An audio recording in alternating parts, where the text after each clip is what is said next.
আপনি কি জানেন এমন একটা অ্যাডিকশন আছে যেটা ড্রাগসও না, স্মোকিংও না, ফোন অ্যাডিকশনও না, কিন্তু এই অ্যাডিকশনটা একটা মানুষের জীবনকে ধীরে ধীরে ধ্বংস করে দেয়। এবং সবচেয়ে স্ক্যারি ব্যাপারটা কি জানেন, এই অ্যাডিকশনে থাকা মানুষগুলো বুঝতেই পারে না যে তারা অ্যাডিক্টেড। হয়তোবা এই মুহূর্তে আপনিও এটার ভিতরে আছেন। বাস্তবে আপনি রুমের ভিতর বসে আছেন, কিন্তু মাথার ভিতরে আপনি অলরেডি সাকসেসফুল, আপনি ফেমাস, আপনি রিচ, আপনি পারফেক্ট লাইফ লিড করতেছেন, কিন্তু রিয়েলিটিতে দিন শেষে আপনি জিরো। আর এই জিনিসটার নামই হচ্ছে day dreaming.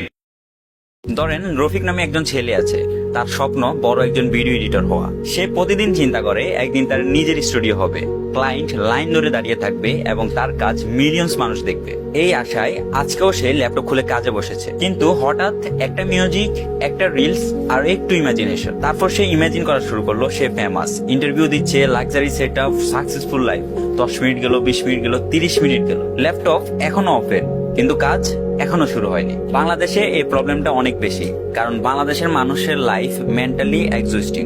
Family problem, career tension, money problem, relationship stress. তারপর সোশ্যাল মিডিয়া খুললেই দেখি সবাই সাকসেসফুল, কারো আইফোন, কারো কার, কারো লাক্সারি লাইফ। তখন ব্রেন একটা সেফ ওয়ার্ল্ড তৈরি করে, একটা ইমাজিনারি ওয়ার্ল্ড তৈরি করে যেখানে আপনি পারফেক্ট। আর ধীরে ধীরে ইমাজিনারি লাইফ রিয়েল লাইফ থেকে বেশি এনজয়ফুল হয়ে ওঠে। Actually day dreaming completely bad না। মানুষ ন্যাচারালি ইমাজিন করে, ফিউচার নিয়ে ভাবে, স্বপ্ন দেখে, কিন্তু প্রবলেম তখনই শুরু হয় যখন ইমাজিনেশন অ্যাকশনকে রিপ্লেস করে দেয়। আপনি মেন্টালি সাকসেসফুল ফিল করছেন, কিন্তু রিয়েলিটিতে কিছুই চেঞ্জ হচ্ছে না। সবচেয়ে ডেঞ্জারাস পার্ট কি জানেন, ডে ড্রিমিং টেম্পোরারি হ্যাপিনেস দেয়। আপনি যখন ইমাজিন করেন আপনি সাকসেসফুল, তখন ব্রেন ডোপামিন রিলিজ করে, মানে আপনি কাজ না করেও ব্রেন রিওয়ার্ড পেয়ে যায়। আর তখন বাস্তবে কাজ করার মোটিভেশন ধীরে ধীরে কমে যায়, কারণ ব্রেন অলরেডি সাকসেসফুল ফিল করছে। এভাবেই অনেক ট্যালেন্টেড পারসন তার পটেনশিয়াল ডিস্ট্রয় করে ফেলে। তারা স্বপ্ন দেখে অনেক বড় হওয়ার, কিন্তু রিয়েলিটিতে তারা স্টাডি করতে পারে না। প্রথমে আপনার নিজের অবস্থান সম্পর্কে বুঝতে হবে। আপনি যখন ইমাজিনারি ওয়ার্ল্ডে হারিয়ে যাচ্ছেন, তখন এটা চিন্তা করতে হবে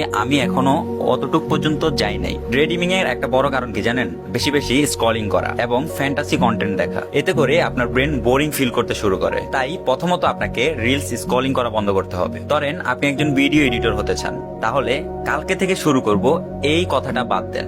আজকে থেকে শুরু করেন, 10 মিনিট 20 মিনিট যতক্ষণ পারেন শুরু করে দেন, কারণ অ্যাকশন কনফিডেন্স তৈরি করে, ইমাজিনেশন না। দেখেন যারা ডে ড্রিমিং এ আসক্ত তারা তাদের রিয়েল লাইফ থেকে অনেকটাই দূরে থাকে। তাই এই ক্ষেত্রে রিয়েল লাইফকে সুন্দর বানাতে হবে, যেমন নামাজ, morning work, family time, friends, hard work. কারণ যত বেশি রিয়েল লাইফ মিনিংফুল হবে, তত কম ইমাজিনারি ওয়ার্ল্ডে ফালাতে ইচ্ছা করবে।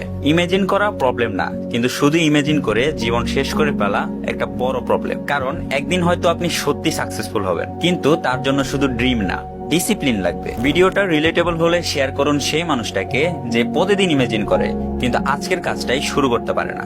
আর এমন সেলফ ইমপ্রুভমেন্ট কন্টেন্ট পেতে ফলো করুন এবং সাবস্ক্রাইব করুন এখনই।